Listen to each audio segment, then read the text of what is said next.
नागपुरातील कळमना पोलीस ठाणे हद्दीत एका अल्पवयीन मुलीवर लैंगिक अत्याचार केल्याचा प्रकार उघडकीस आलाय। पोलिसांनी विविध कलमांखाली आणि पोक्सो कायद्याअंतर्गत गुन्हा दाखल केला असून तपास सुरू केलाय।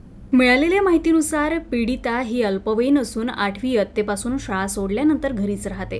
आरोपीची पीडितेशी सुमारे 1 वर्षापूर्वी स्थानिक जत्रेत भेट झाली।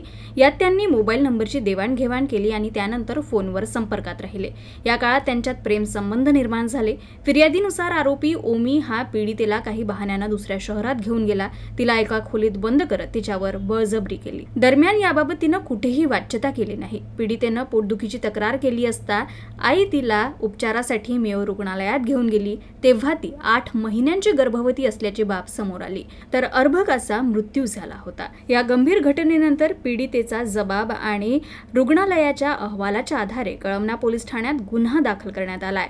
बलात्कार आणि पोक्सो कायद्याअंतर्गत आरोपीवर विविध गुन्हे दाखल करण्यात आले।